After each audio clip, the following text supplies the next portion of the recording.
ওই লোকটার সঙ্গে তাকাবেন না, কথা বলবেন না, দয়া দেখাবেন না। যেই লোকটা দুনিয়ার জীবনে রাজনীতি করেছে, কি করছে? সর্বনাশ। হুজুর এতক্ষণ ঠিক ছিল, এটা আর বললেন না। এটা একটু বলবো, তাহলে একটু আওয়াজ করে বলেন, বলবো।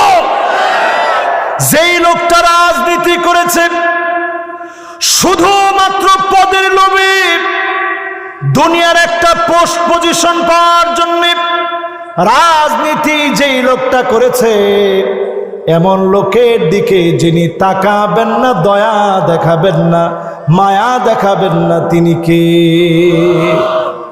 এবার একটু আওয়াজ করে বলেন তো দেখি, এমন লোক এখন আছে না নাই?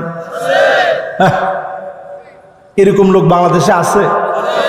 আছে মানে এই যে আমাদের দেশে উপজেলা নির্বাচন হচ্ছে, এক একটা নির্বাচনে এক একজন প্রার্থী খরচ করতেছে কোটি কোটি টাকা।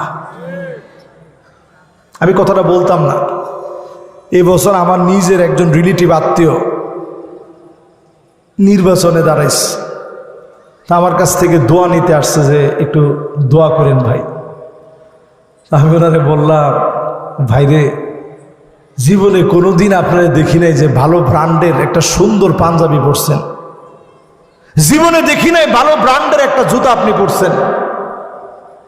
কত কষ্ট করে আপনি এই টাকাগুলা জমাইছেন, খুব বেশি দান করেন এমনটাও তো আমার মনে হয় না। টাকা এখন ভাঙবেন কোন জায়গায়, আপনি জায়গা পাচ্ছেন না, এই জন্য আপনি এখন উপজেলার নির্বাচনে নামছেন। ঠিকই দেখা গেল কোটিখানি টাকা ভাঙা শেষ, ফলাফল জিরো। কথা কয় না? আল্লাহর হাবিব সহিহ বুখারীর বর্ণনায় বলেন, আপনারা কি কষ্ট পাইছেন? বেজার হয়েছেন? হইলে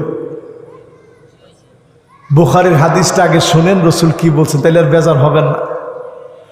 রাজুলুন বায়আ রাজুলান লা ইউবাইউহু ইল্লা দুনিয়া। একজন আরেকজনকে গিয়ে বলবে, আজ থেকে নেতা তোমার দল করার জন্য সিদ্ধান্ত নিয়ে নিছি,